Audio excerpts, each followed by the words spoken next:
안녕하세요. 코빗의 피터입니다. 오늘 방이 바뀌었는데 쫓겨난 건가요?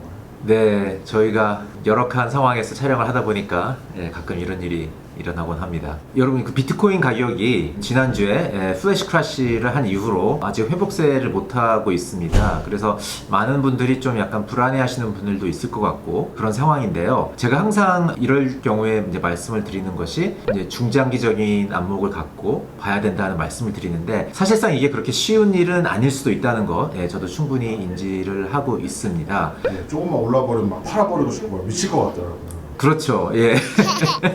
아니면 조금 떨어지면 이제 불안해가지고 조금이라도 건질 수 있을 때 팔고 나가야 되는 게 아닌가, 뭐 이런 생각도 들기도 하고요. 상당히 어렵죠. 예, 어려운 거 분명히 저도 경험을 했기 때문에 경험자로서 이제 충분히 이해가 가는 부분인데, 그래서 그런 상황이 올 때마다 이제 저 스스로 보는 관점을 달리하기 위해서 이 펀더멘탈에 많이 집중을 하려고 노력을 합니다. 이제 그럴 때 이제 여러분들에게도 도움이 될 수 있는 정보를 제가 조금 수집을 해서 여러분들께 공유드리고자 해요. 구독, 좋아요, 알림 설정 부탁드릴게요. 일단 이제 쉽게 말해서는 너무 일희일비하지 않기 위해서는 가장 좋은 방법은 좀 줌아웃해서 사물을 보는 거죠. 근데 이제 이 줌아웃이라는 게 한도 끝도 없이 줌아웃 하다 보면은 그런 상황에서 말씀을 드리는 게 지금 현상과 너무 동떨어진 얘기가 돼서 여러분들이 많이 공감을 안 할 수도 있을 것 같다는 생각이 듭니다. 그래서 가장 적절한 예는 제가 봤을 때는 약간만 줌아웃해서 인터넷과 비교하는 게 그래도 여러분들이 많이 공감할 수 있는 내용이 아닐까 싶습니다. 이런 얘기는 사실 온라인상에서 많이 뭐 다른 분들 다루기는 하는데, 제가 최근에 본 차트는 리얼비전을 운영하고 계시는 라울 파울께서 포스팅한 그런 차트예요. 이제 어떤 차트냐면은 인터넷의 어답션 트렌드랑 크립토의 어답션 트렌드를 같은 차트상에서 보여준 겁니다. 그래서 이걸 보면은 인터넷 같은 경우는 90년대 초반에 대중화가 되기 시작을 해서 그 당시에 뭐 92년도, 93년도쯤에 인터넷 사용자가 전 세계에 한 1000만 명 정도 있었다고 합니다. 아마 대부분 미국이었겠죠. 이제 그랬던 것이 조금씩 증가를 하기 시작하면서 인터넷도 초창기에는 이게 왜 필요한지 사람들이 잘 이해를 못했죠. 그러면서 제가 지금도 기억이 나는 게 그 당시에 이제 골드만삭스에 다닐 때였는데 인터넷 섹터를 커버하는 애널리스트를 한 사람을 정했어요. 그분은 되게 주니어였던 분이죠, 그 당시에는. 그래서 인터넷이 어떻게 될지 모르는 기술이기 때문에 시니어한 애널리스트는 그걸 다루고 싶지를 않았어요. 그래서 주니어한 애널리스트한테 야, 너 이거 어떻게 될지 모르지만 뭔가 잘 될 수도 있으니 네가 한번 해봐라 하고서 딱 띄어서 줬었던 거죠. 그런 시기였습니다. 90년대 초반 중반의 인터넷이라는 이 현상은. 그러면 당시에 골드만삭스 다니실 때는 뭐 넷스케이프 이런 거 쓰신 거예요?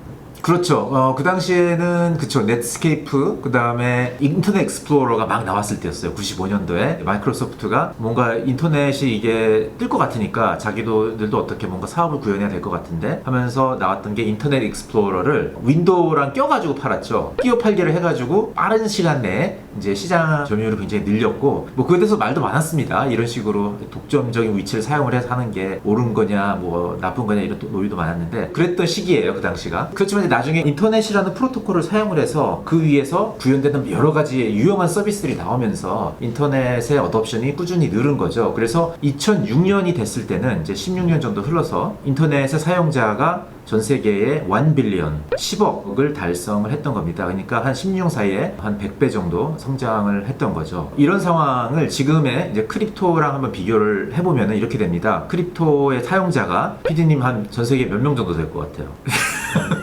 5천만 명? 5천만 명이요?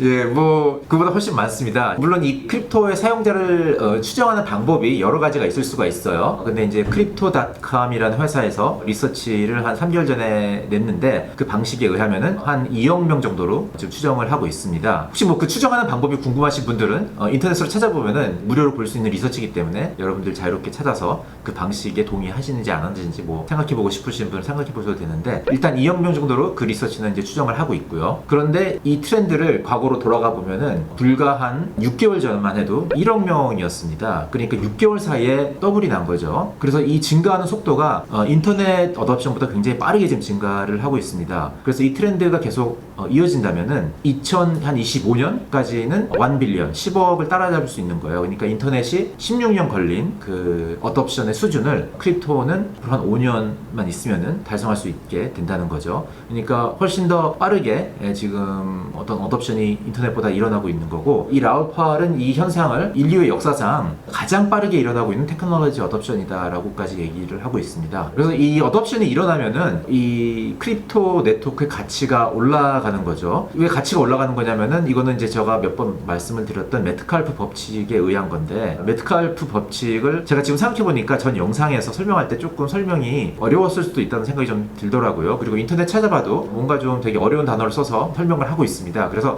공감을 좀 못 하시는 분들도 있을 것 같아서 쉬운 비유를 하나 하자면은 이제 부동산하고 좀 비슷한 게 있을 것 같아요. 부동산을 한번 생각을 해보시면, 특히 이제 부동산 상가 같은 거를 생각해 보면은 유동인구가 많은 지구에 있는 상가와 유동인구가 별로 없는 어떤 시골에 있는 상가와 값어치가 차이가 많이 나죠. 나는 이유는 뭐냐면 결국에는 그 장소에 사람들이 많이 왔다 갔다 하면은 풍부한 유동인구를 사용을 해서 여러 가지 경제 활동을 할 수 있기 때문에 값어치가 더 높은 거죠. 한 가지 예로 이 강남 테헤란로에 새로운 빌딩이 올라가서 세입자가 들어오지 않은 상황이라도 그런 강남에 올라간 높은 상업 빌딩은 굉장히 높은 가격에 거래가 됩니다. 아직 거기에서는 수익이 일어나지 않고 있어요. 그래도 그렇게 높은 가격을 받을 수 있는 거는 테헤란로라는 그 장소에 유동인구가 많기 때문에 어떤 미래 경제 가치를 미리 반영을 한 그 가격에 부동산들이 거래가 되는 거죠. 뭐 비슷한 예로 초창기 페이스북을 예를 들 수가 있습니다. 페이스북은 지금 조 단위의 시가총액을 갖고 있는 회사지만은 2004년에 만들어져서 2006년쯤 됐을 때 이미 많은 페이스북이란 네트워크 상에서 활동이 일어나고 있었어요. 사진을 포스팅 한다든지 멘트를 남긴다든지. 그 당시에 페이스북은 아직 광고 수익이 전혀 없을 때입니다. 광고 수익은 페이스북은 한 2011년 12년 때나 돼서 광고를 하기 시작을 합니다. 광고 수익이 전혀 없는 2006년에 야후가 페이스북을 10억 달러를 주고서 사겠다는 제안을 마크 zuckerberg에게 했습니다. 전혀 수익이 창출되지 않는데 단순히 그 페이스북이라는 네트워크 상에 많은 트래픽이 있다는 것만 가지고서 그렇게 높은 가격을 지불하겠다고 했는데, 마크 zuckerberg는 그 당시에 이제 거절을 했죠. 지금 생각해보면 굉장히 잘한 결정이었던 건데, 이제 이런 식으로 전혀 광고 수익이 없더라도 그 네트워크에 참여자가 많고 그 네트워크에서 많은 활동이 일어난다는 것만으로도 네트워크라는 것은 가치를 갖게 되는 거죠. 같은 이유로 이 크립토 유저들이 많이 늘어나면은 그러한 크립토 유저들이 활동을 하고 있는 네트워크, 비트코인 네트워크가 됐건 이더리움 네트워크가 됐건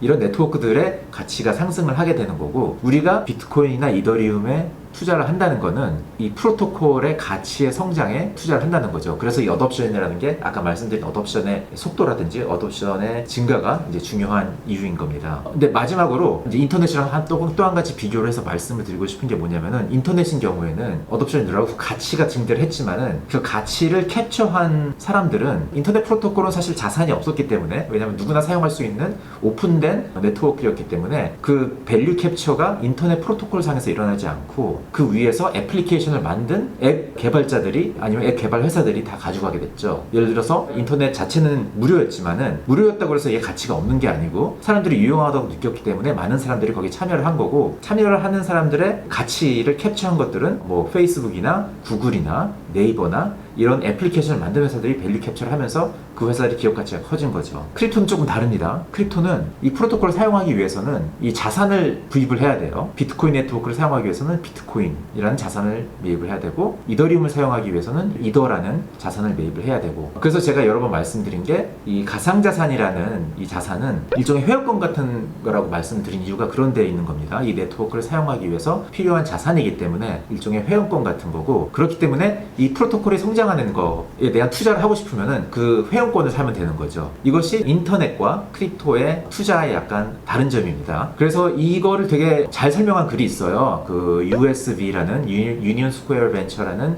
실리콘밸리의 되게 유명한 벤처 펀드인데, 여기에 게시된 2016년이었나? 17년이었나? 이때쯤에 게시된 글이 있습니다. 그래서 이분이 이 글을 FAT Protocol Thesis, FAT Protocol 명제, 이렇게 이제 타이틀을 지었는데, 뭐냐면은 인터넷 때는 밸류 캡처가 전부 다 어플리케이션 레이어에서 일어났기 때문에 어플리케이션 레이어에서 많이 축적이 된 반면에 크립토인 경우는 그 반대 현상이 일어나고 있다는 거죠. 프로토콜 레이어에서 밸류 캡처가 되기 때문에 밸류 캡처가 많이 일어나는 부분이 프로토콜 부분인 거고, 그것이 바로 가상자산을 투자한다는 거인 거고, 그리고 어플리케이션 레이어에서 밸류 캡처는 상대적으로 작을 거라는 이제 그런 일종의 명제입니다. 이게 뭐 맞는지 틀리는지에 대한 뭐 논란도 또 있습니다. 그렇지만은 뭐 옳고 그름을 떠나서 우리가 이 크립토 투자를 하는 사람들 입장에서는 머릿속에서 넣어두면은 굉장히 유용하게 사용할 수 있는 하나의 어떤 멘탈 모델이 되지 않을까 해서 이제 여러분들에게 말씀을 드렸고요. 이런 관점에서 본다면은 크립토 투자를 한다는 건 결국은 뭐냐면은 3개월 만에 6개월 만에 30%, 40%, 50% 먹고 나가는 그런 게임을 하는 게 아니고 10년을 거쳐서 100배를 먹고 나가는 이제 그런 게임을 하고 있는 거기 때문에, 그래서 이런 어떤 멘탈 모델, 관점, 통찰력 이런 거를 통해서 이 긴 싸움을 이겨나갈 수 있는 근육을 만드는 게 되게 중요한 거고, 그렇기 때문에 지난주에 뭐 비트코인이 갑자기 한 20% 가까이 폭락을 하단다지 이런 현상들이 종종 일어나는데 그런 거에 연연할 필요는 없다는 이제 이런 말씀을 드리고 싶습니다. 네, 오늘 여기까지입니다. 바이바이.